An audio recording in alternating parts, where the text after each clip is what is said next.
Welcome to Evolving Ideas. I'm Elaine Smitha.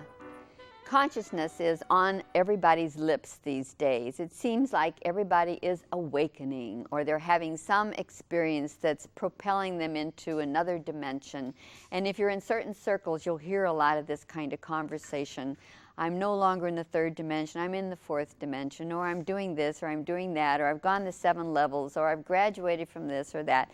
And so tonight we have with us Satyam Nadeen, which is not what we would call a Western name, but one that was assigned to him, especially the Nadeen, by a guru. And so we're going to have this evening conversation about what he has learned and experienced, and he's got a fascinating story to share with you. So join me in welcoming Satyam Nadeen. Is this namaste? That's what it is. Better tell our viewers what that means. That means the divine in me recognizes the divine in you, meaning Yes. we're both from the same energy. Yes, okay. Your story is so interesting. Now, before we get too far, and I want our cameraman over here to get tuned in here because I'm going to show your book. So it's called From Onions to Pearls, which is a very interesting title because if we know how an onion peels, we end up getting to the core. And I think we have a subtitle on this show talking about peeling to the gem, or peeling for the gem, or peeling the gem, or something like that. And that really is what you're all about, isn't it? And that's what we might call the whole movement of awakening or awareness, is to peel away all the extraneous material to recognize that we are the expression of Source, as you put it, and that we are it. Tell our viewers what your story is. It's fascinating indeed, just absolutely fascinating. Story within the story. It is. Well, I started life as what I would call a seeker. A seeker meaning someone who is searching for the ultimate meaning of life, somehow connected with God. And I think everyone at some point in their life asks themselves, you know, who am I and why am I here and what is my purpose for living? Yes. And how's it all going to turn out? Well, I started early because I went into the Catholic priesthood, started studying for it at 12 years old. I left home and never went back. You would look good in one of these robes. I can see you now. Well, I was there till I was 26. Oh my. And I left the priesthood, and which we'll call Western mysticism. Mm-hmm. I couldn't find it there, Elaine. I couldn't find what I was looking for. Mm-hmm. Then I went into, for a very short time, strongly into the world of business. I started a little alarm company in Los Angeles, sold out a year and 9 months later for $3.2 million. My goodness. And One wouldn't think that you were a businessman now, I would wasn't. we? It was a fluke. Oh, yes, yes. Just a lucky, I had something that was new on the market. And Los Angeles had a lot of crime. And you started off with could you tell what your initial investment Oh, was? $4,000. $4,000. Yeah. And you turned it into a $3.2 million business. But That's not that too started bad. the roll. That started I forgot all about God for a few years. Well, you had a different God. It was the That's dollar right. bill, right? A form of the search. Yes, right. And, but then when I hit 30, that yearning, that desire came back with a vengeance. Mm. And this time I went the Eastern route and went into yoga and meditation and cleansings and the whole spiritual tradition of the East. Dietary restrictions. Mm-hmm. Right. The getting up early in the morning, you know, 4 Oh o'clock yeah, or watching something. watching the sunrise. The sunrise, yeah. yes, okay. I've heard this one before. I really did that. In fact, I have a place in Costa Rica, and I have a big water tower there, and I built a platform on top. And I would say for 5 years, I got up every morning and watched the sunrise come up there, and I used to go up there in the evening and watch it set. Mm-hmm. So that was part of it. Mm-hmm. And so you were grateful for seeing the dawn and the waning of it in the evening, Yeah, right? yeah. I found out that the mosquitoes are there in the morning and then they're there at the night. Interesting correlation. Yes. You don't have them in the daytime. So, but back in 1978, there was a chemical drug called, the street name is MDMA or ecstasy. I've heard of this. That was chemical, it was within the CIA as classified as chemical warfare. It was Chemical warfare? Warfare, yes. Really? It was developed for the CIA by Alexander Shulgin Interesting. as the ultimate truth serum. I Yes. never heard this. Oh, interesting. But it wasn't working out for them because when people took ecstasy, they didn't care a whole lot about their purpose that they were You trying mean to they get went this into information. ecstasy? They did. And it was a truth serum, but not the way the CIA wanted it to work. Interesting. Anyway, it was declassified. I was given the formula, and we began By producing the it. CIA? No. And it became quite popular, as you well know. Now, it was legal in the United States until 1985. It was illegal for one more year. 1 year. They made it illegal. It went back legal again at the end of '86. In 1988, it was illegal for good. It's never gone back. When it went illegal the first time in '85, we quit making it and selling it in the United States. We moved out of the country. We moved to Brazil, and we sold it where it was legal. Back in '92, some of it got back in from London to Mexico through the United States, and by our conspiracy laws, I am responsible. Even though you were in Brazil? Right. But were you still a U.S. citizen? Yes, I am. That's probably Yes, the yes. way. If you hadn't been, they couldn't have touched you. No, well, I think they could go in to Cambodia and get somebody that was making heroin that ended up in the United States. I even though they're not a citizen, I think Really? they have a way. Still go back to them? Right. But anyway, the Didn't point know being, that arm of the law stretched to that the point degree. being, they got me, and I went into the federal prison system.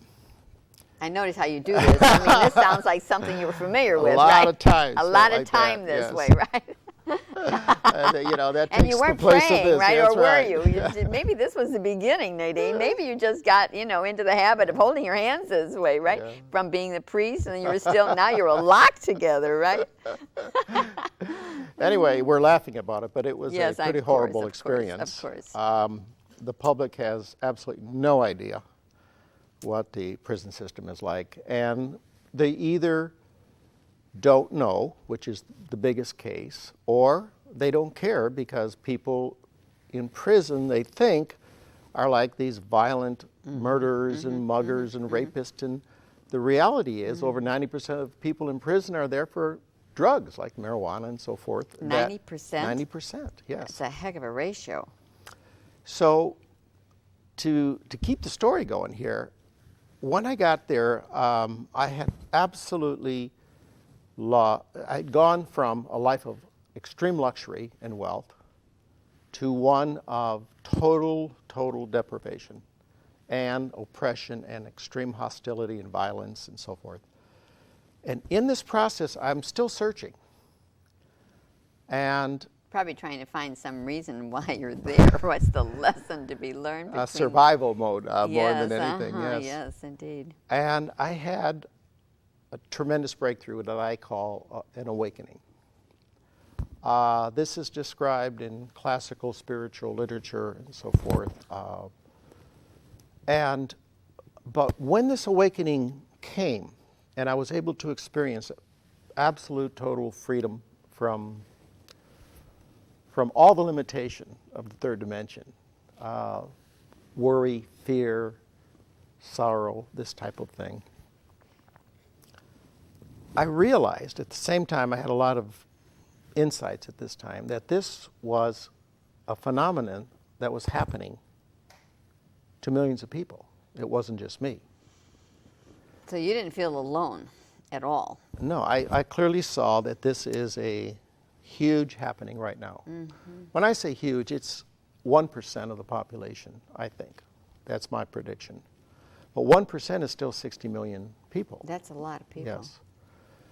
And traditionally, we've always had a handful of awakened people on the planet that they've talked about. Scriptures came from them, religions formed around them, laws, rules, regulations. All of the beauty of the initial freedom that was gained by the awakened one was lost in the followers with all the rules and regulations.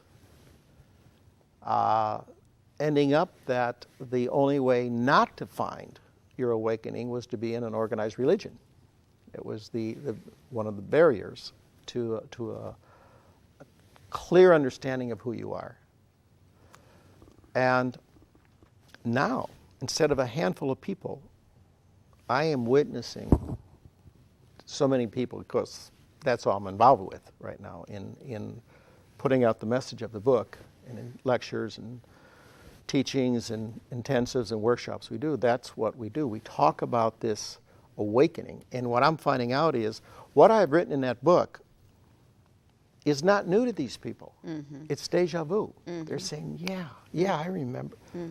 They've always known it, but it's been on purpose, by design, through the nature of the human predicament. There are veils that come down, and we forget.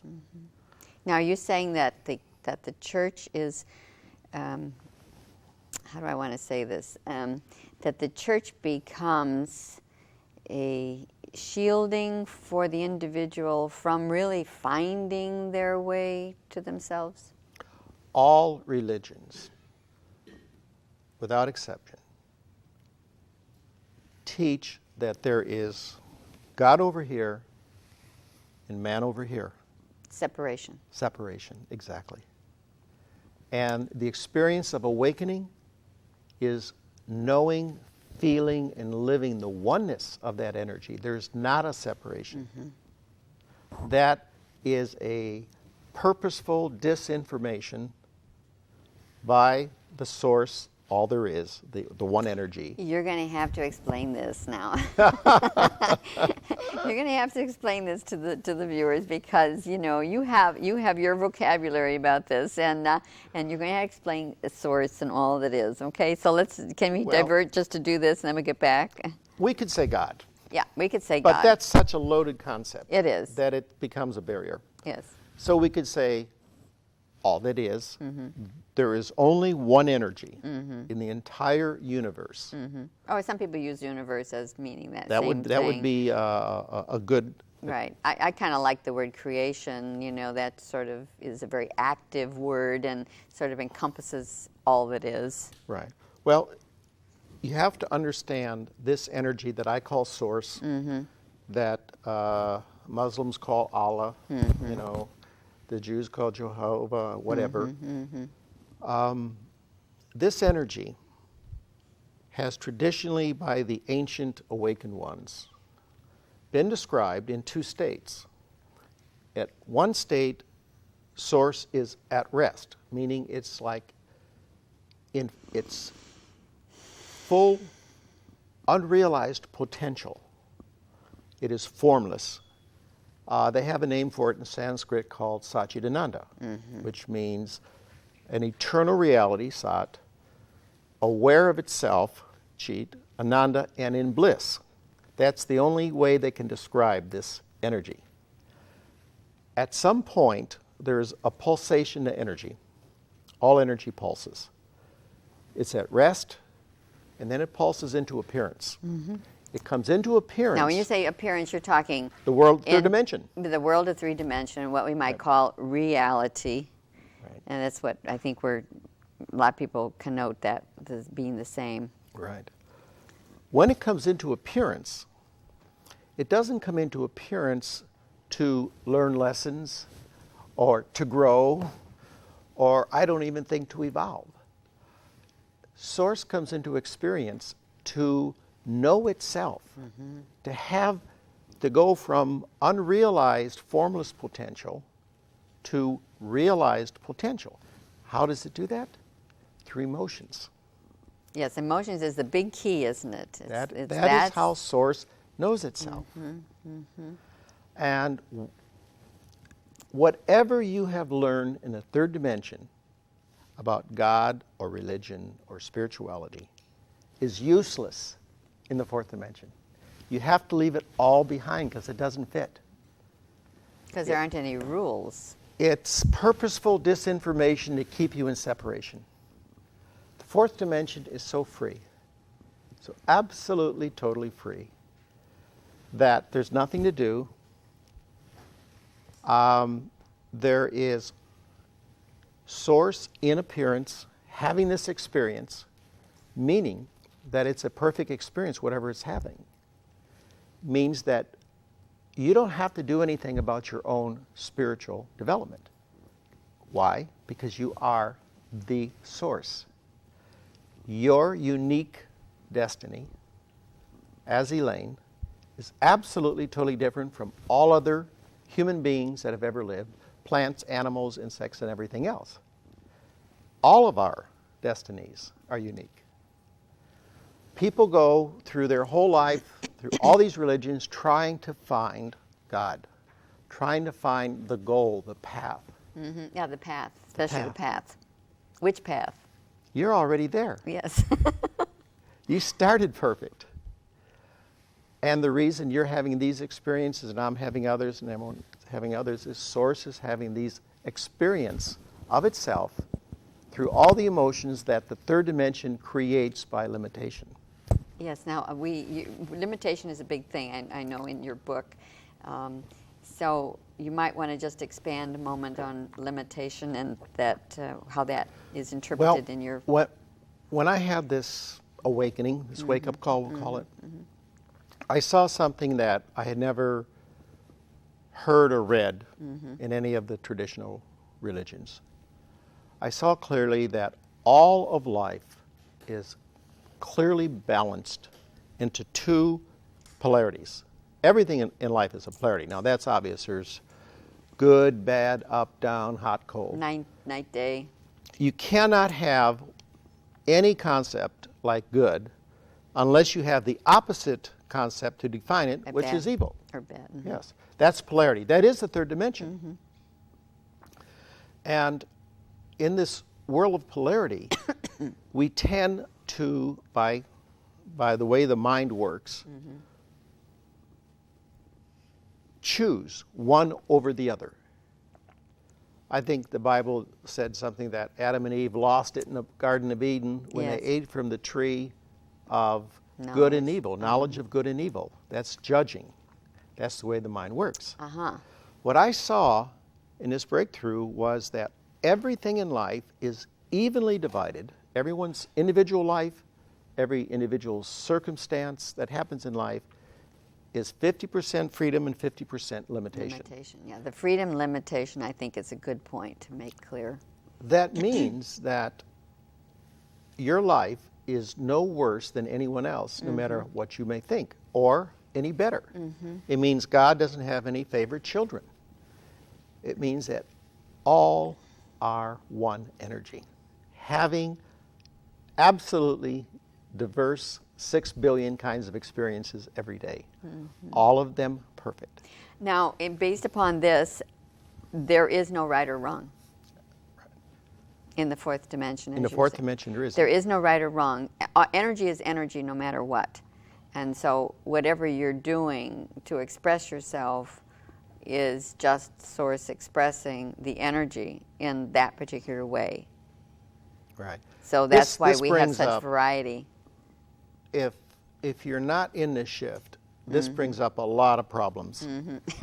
A lot of I bet problems. it does. When you say there's no right or wrong, people know. go crazy. Yes, I do. If you realize, looking at it from the fourth dimension over to the third, it's a whole different picture. This is not a license to steal, kill, and maim. When you shift over to this fourth dimension, the one common denominator of everyone that lives there is harmlessness. That is impossible. You are incapable of harming anyone else because you see I am that. And you don't go around maiming yourself. No, bringing that word up brings to mind the medical profession, because when they take their oath, the whole charge was do no harm, and yet I think that maybe it started off that way in early days, where they were treating in a harmless way, but today it's taken absolutely the opposite turn, because that's exactly, we get more harming than harmlessness. And at that point, when I heard that or read that, I was alerted, and I thought, yes, this reminds me very much of the medical profession and how it started off in doing no harm, which sounds like they started off in the fourth dimension, Right. and have regressed to third dimension. Well, you are putting me on the spot here, because first of all, for me to talk to a group of people, Yes. the requirement is that they have read the book, Yes. that they understand what I'm talking, that they're eager. They're eager, they're curious, they want to explore. What is Yes. it like to live Yes. with 1 foot in the third dimension, Yes. 1 foot in the fourth Well, dimension? we're talking about it. So, but then we get together and we spend hours and hours and That's hours right. exploring this. Exactly. And little by little, the intellectual understanding comes over to a intuitive Yes. knowing. We're talking to your viewers That's right. And it's that think I've bounced in from another planet when I start talking about things like, there's no choice, because you are a dream, well, shall we say, a thought of source. And as such, in a third dimension, you do not have choice. From the standpoint of the fourth dimension, that you are source, yes, obviously you are creating it all. That's right. But with the mind, the limited mind, Right. we can never understand the fourth dimension. I could write 10 million books and speak forever, and no one would understand with the mind. That's right. This is a transmission. This is something that happens by grace, I call it, when your time is right. Would you call grace love in action? Well, we get another charged word here, love. That's almost as charged as the word God. I was going to say it's just about as charged as Can I God. give you my definition of Yeah, love? Absolutely. I take mine, again, from my own personal experience of this shift. I call this the shift from the third to the fourth. Again, in Genesis, when they're talking about the initial creation, God rested on the seventh day after he created, and he saw that all he had created was good. Now, my definition of good Yes. is embracing what is as is without wanting to change it. That goes all the way down to relationship. If you and I are in a sacred relationship of mated or whatever, that means I love you as you are. Not as you're going to make me, right? And not as I may want you to change. That Yes. has nothing to do with love. Yes, yes. So when you say That's is control. love, is grace love in action, if you can embrace the entire universe, everything you see around you, every action that you see as a perfect expression of source, obviously it takes grace to do that, because the human predicament is not designed to embrace what is. The human predicament is designed for limitation. And the limitation comes from the judging that this is good and this is bad, and I don't like what's bad, and I want to change what's bad. That's what causes all the pain and all the suffering in the world. See, I think it's good that we're having this discussion, because I think for my viewers, this is going to help to clarify exactly what you mean when you're talking about limitation and not having it, because I feel like sometimes we have this vocabulary that becomes a commonality amongst those who are dealing in the fourth dimension, but in order to relate it to people who are still in the third who want to be in the fourth, somehow there has to be a connection there where they can make that jump in understanding, whether or not they make it within themselves in that moment, but at least it's a jump in understanding. And I kind of feel like many times we have to start there, because your awakening didn't happen just without your doing some thinking about it, or to have this intuitive nature come forth that caused you to recognize that you were source? I would say that the words, the concepts we're trading back and forth here are so out of context for 99% of your viewers, because my experience is that this shift is happening to what I call the seekers. The seekers are those who have this intense yearning for the oneness. Now, they don't know where that is. They can be Christians, they can be atheists, they can be Buddhist, whatever. But all they know is they're feeling the yearning for the oneness. So they go looking for it in relationship first. Maybe somebody else out here can fill me in. That doesn't work. They look for it in money, power, rock and roll, whatever, drugs. No matter what you look for outside of yourself, it's not going to fill you. So you continue your search then towards the spiritual. But that's just like substituting the lack that you're feeling by the separation. Because really, we are one. The separation is in there by design, the feeling of separation, to create the limitation, which is balanced by the freedom, so that all life is tolerable for Source, and Source is having an experience. Every time you get angry or cry at seeing your grandchild or something, these are rich emotions that Source feels and experiences and knows another part of itself. Therefore, those experiences are perfect. And it's not something that you need to get rid of. What happens when you wake up is you start embracing every minute of your life as an experience of Source. You don't try to control it anymore. You don't try to redesign the universe. You don't have to be God's little helper anymore and save anything, because it's already perfect. Now, that doesn't mean that you can't be used as an instrument for whatever, saving the whales, the ecology, the forest, whatever. However, so long as you know in that process who the doer is. As Elaine, you're not the doer. Yes. You're the mind-body organism vehicle that Source is operating through. When you know that, that gives you such freedom. It does. To enjoy without attachment to the result of your outcome. Exactly. That is, yes, that saying, having no attachment to the outcome, has been it has been a godsend to me. When I finally got that and could totally release the situations in my life and recognize, I can just witness this. I can witness myself. I can have no attachment to the outcome, and it just is perfect no matter what it is. And it is so freeing. You just let it all go, and you just stand and watch it all happen, and you don't have to do anything. And it's wonderful because it's just all perfect the way ever it happens, and it's right, and I know that feeling, and it is liberating because you don't have to do anything to fix it. Imagine that feeling in a permanent state that doesn't change. I like that. Yes. That is the only true freedom there is. I've had almost everything in life a human could have in the way of achievements or possessions or toys or whatever.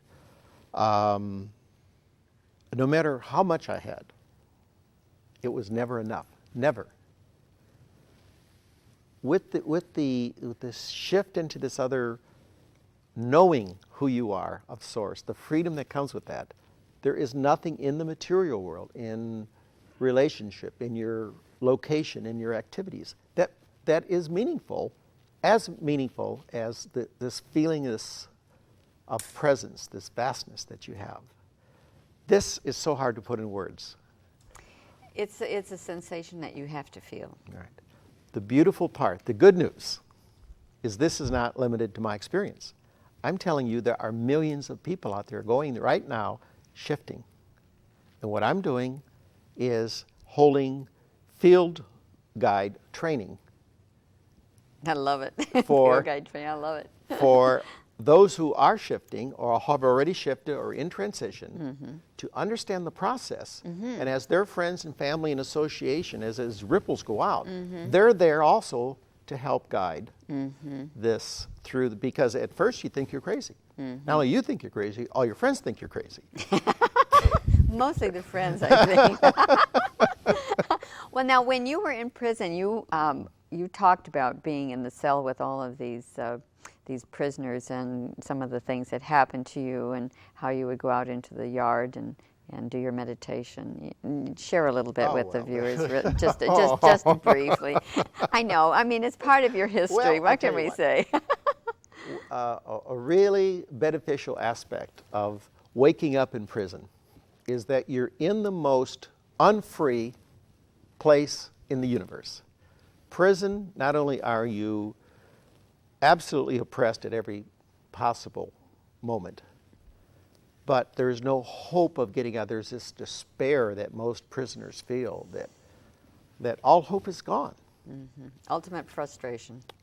And to wake up in there and to know you're absolutely free, in spite of those guard towers and razor wires and machine guns up there and all the shackles and chains they keep you in, that was a beautiful experience. By contrast, Yeah, really. I had the dear. first contrast of having everything in life a person could want. And I was jaded. It wasn't enough. I was jaded. I took up flying when I was 50 years old because I had run out of things to do and I wanted a new adventure and there was nothing left. Source needed another exciting Exactly. experience. And then after I got my first plane, which was propeller driven, now I needed a jet because Yes, I go yes. faster and higher. Yes, You know, yes, there's yes. never enough, Elaine. Never. Yes. I went from that contrast to prison, which was as far away as you could get. Yes. And then within the prison walls, had this experience of awakening.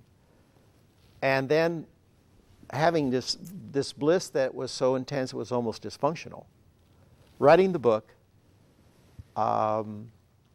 getting out and finding out that there's literally millions of people saying, yes, we understand, we're there, and you're saying the words that are in our mind, but we don't know how to say it out loud. Did you write this book in prison? Yes, I did.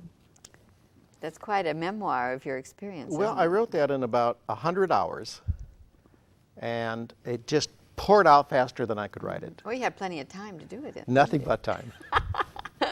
That's what a lot of people want, is Yeah. time to do the things that they Well, want to do. I'll tell you how I wrote it. As I was in charge of picking up gum wrappers on the track. Oh, my. That was my job. So I'd walk around the track and pick up gum wrappers, and I'd get this inspiration, and I'd sit down on the side of the track, and I'd be writing down, and then I'd get up and walk a couple laps and pick up a couple more, and it just all came out in a few weeks. Interesting, interesting. Well, that gave you good time for pondering, didn't Yeah. it? Now, it's interesting that during this time, I was doing a lot of meditating, a lot of alone, quiet time meditating. They give you that? Well, you just I mean- you have a lot of time. But I mean, do you obviously. have time separated from being with all the other prisoners in the cell? Well, you could always find some place, like you could go up to the chapel or the law Well, library. I guess that's or what somewhere. I'm asking you, that you had some mobility within the confines of the prison to move a little bit more freely than being totally confined to a jail cell. After the first 2 years, I was in the county jail awaiting sentencing, where everybody's just in one little tiny compressed And you were 2 cell. years in one of those? Yes.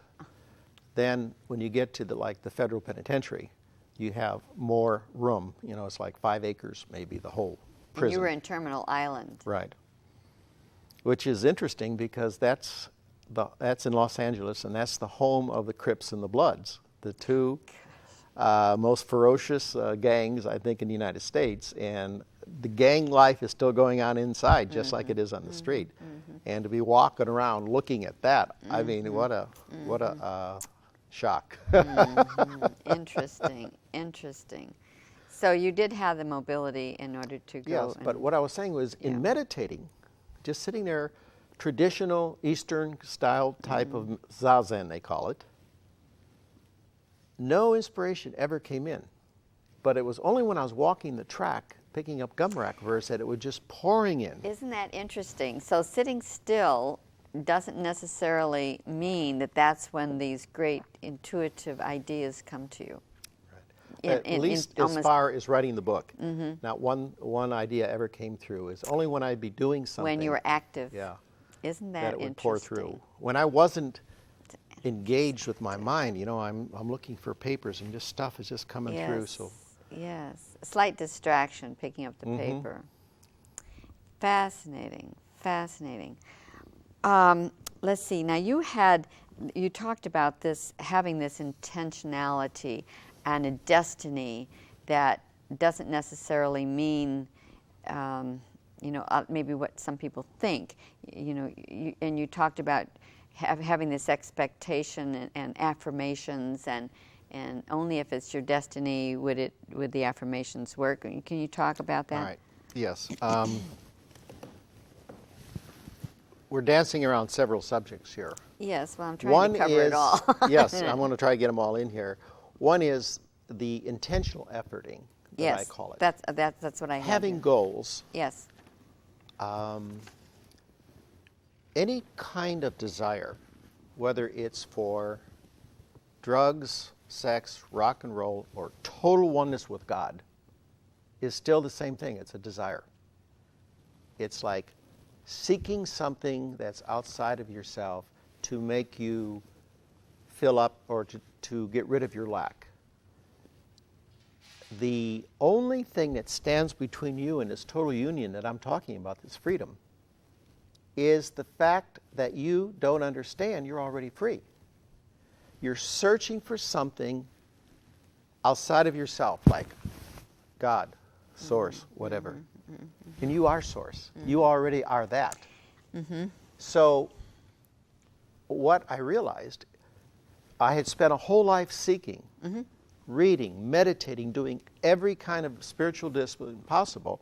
I was no closer to that oneness than I was at the beginning. It's when I let go of all seeking, of all doing, of all trying to even understand, that it opened up. It was in a total surrender of what is happening right now, that the full understanding and wisdom and joy and freedom entered in permanently. And this is, then I got curious about this awakening process, and I start researching what happens when people wake up. That was my next question. Yeah, I found out traditionally as described, and there aren't that many descriptions of it, but there seems to be three common factors. One is there's always some sort of a feeling of like a death experience. Yes. And that death experience, what it really is a dissolution of the ego personality as we know ourselves. Interesting. That feels like death. In fact, you'd rather die and get it over with because it's anguishing. It's usually precipitated by a big crisis. Here's where it's getting interesting. That's what the crisis is, what I call a sledgehammer. What's happening now is people are getting knocked into this fourth dimension with a feather, not a sledgehammer. I got knocked in with a sledgehammer. Prison is about as big a sledgehammer as you I can would get. say so. So the first common denominator was this sense of death or loss of who you are. Yes, I know. I've had that feeling. Then the second thing, the second factor is there is no attempt anymore to understand this whole nature of God, spirituality, spiritual discipline, because it's a limited mind trying to understand the infinite. You cannot do it. And it's grace that you come to that place where you know you can't. And the third is you give up trying. You say, forget it. I can't get from here to there. Now, that is about the only three things that are in common. Then comes in the fullness of the oneness. The oneness it's not like intellectually I understand that I am Source, that I am one with all creation. That doesn't get you anywhere. That's not it. No. This is Those are just words. an explosion in your Yes. inner being Yes. where you're on fire with that knowing and with that freedom and with that joy and with that constant excitement, that looking at the universe now through new eyes, the eyes of Source, through a body. Does it become a wonder? Never ceasing wonder. Never ceasing wonder. Yes, I mean, it's like, well, I wonder what Source Everything else in life has been boring. Yes, has in store for me next. And then you watch this happen, and you are just moved along through it as you're standing there observing yourself doing this. Exactly. Yes, I've had that experience myself. Now, you mentioned about disciplines, and you say there's no need to even do disciplines. No, you cannot get from here to there doing anything.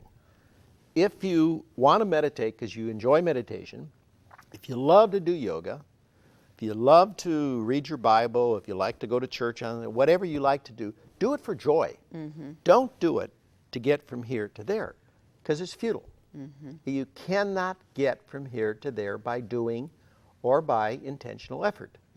When it's time for you to wake up, if it's your destiny in this lifetime, you will wake up at the perfect time. There's nothing you can do. There's nothing you can hinder for this process. You can't help it.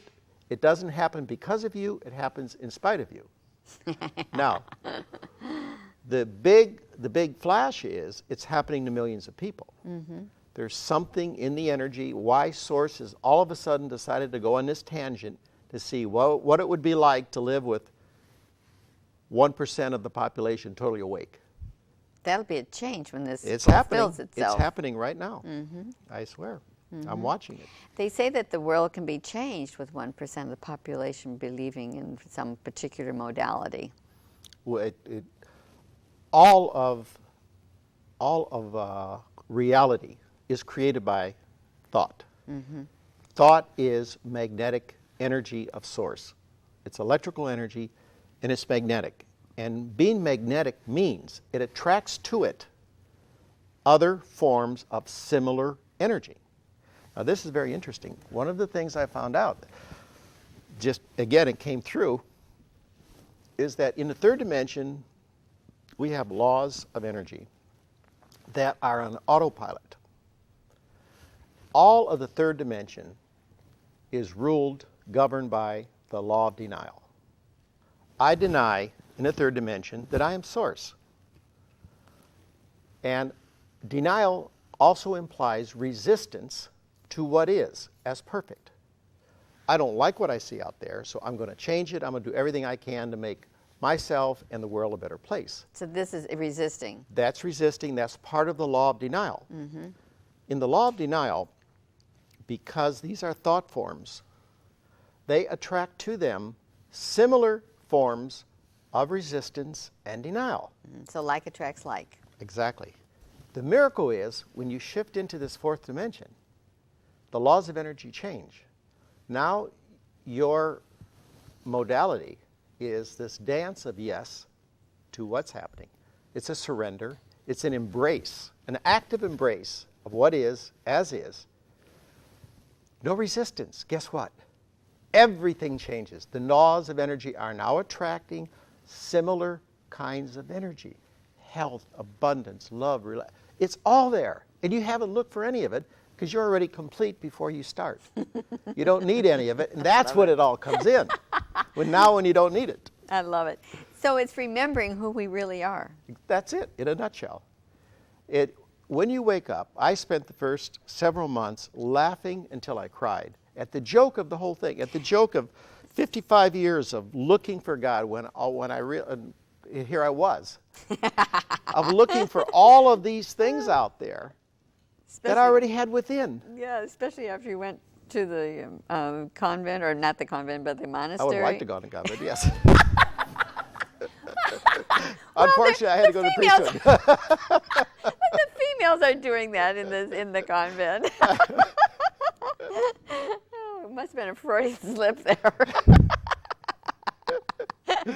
Oh, that's great. Yes, after living a monastic life, that's pretty safe statement there, then you find out that all of that just was for naught. Well, let's not say for naught.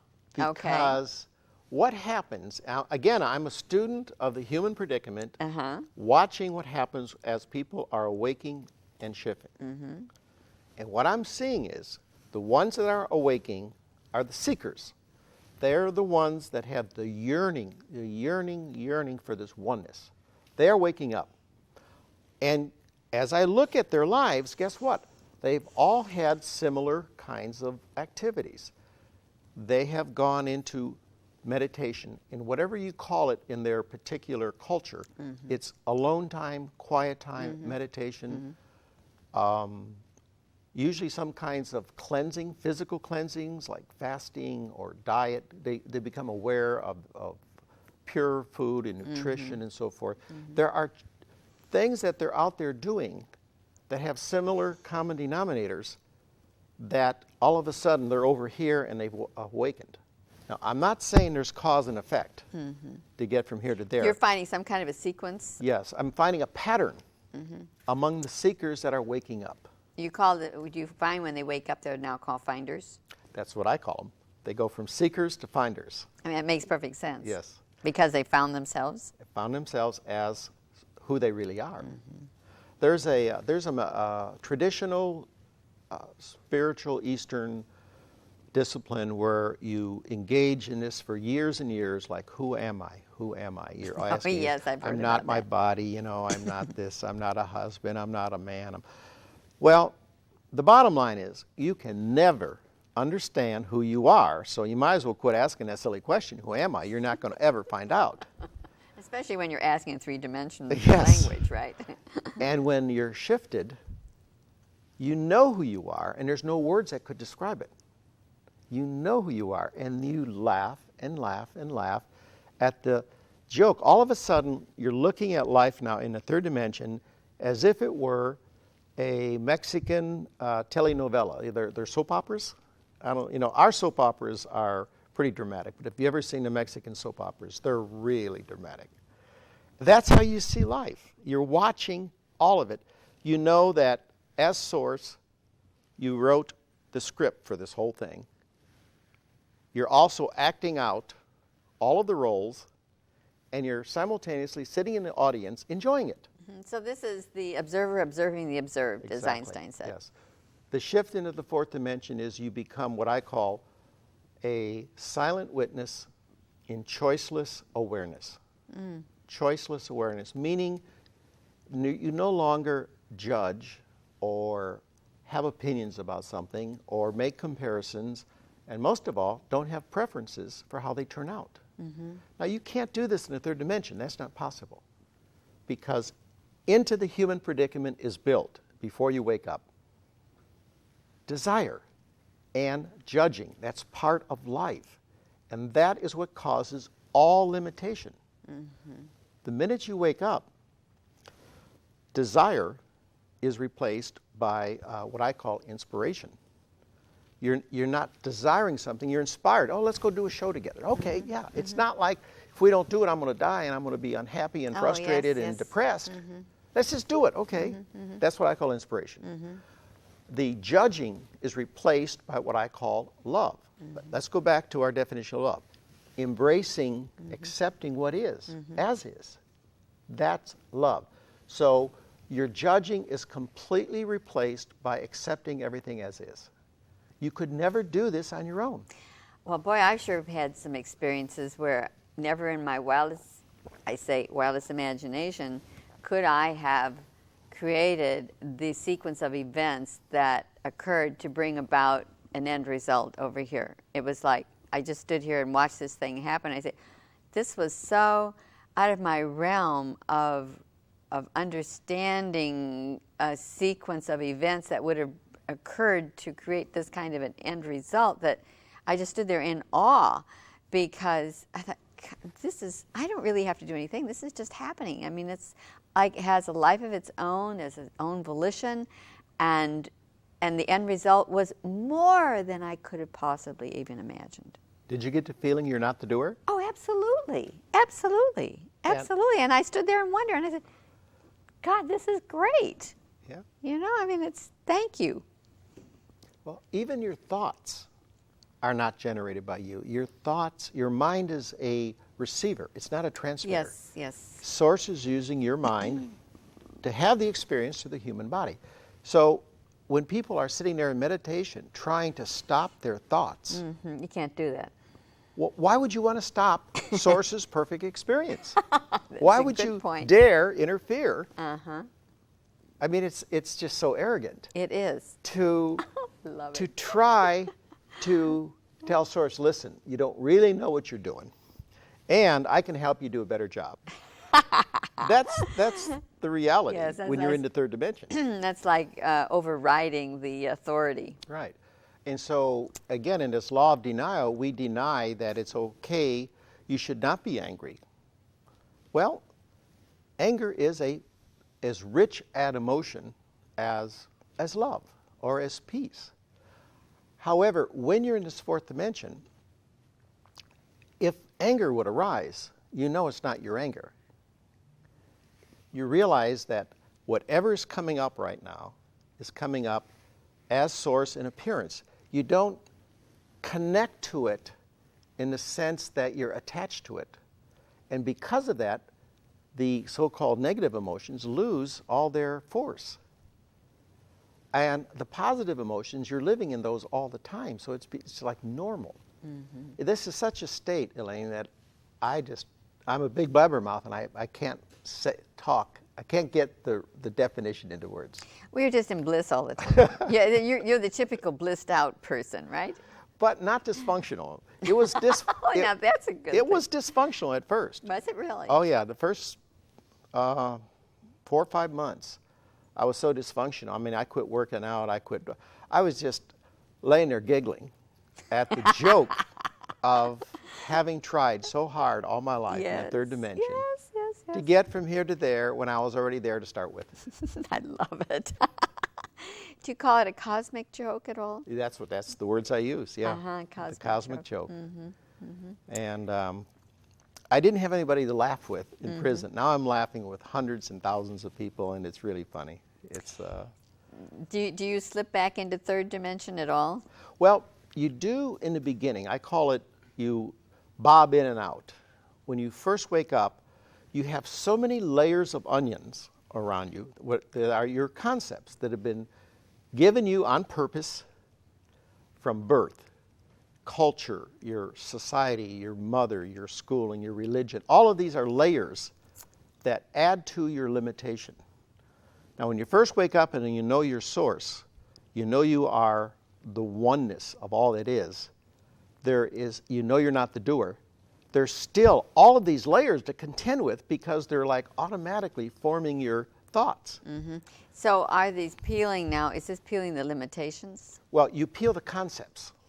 And every time you peel a concept, a conditioned layer, let's say you're a Catholic and somebody comes up and says something about eating meat on Friday or missing Mass on Sunday, and you think, well, that's wrong.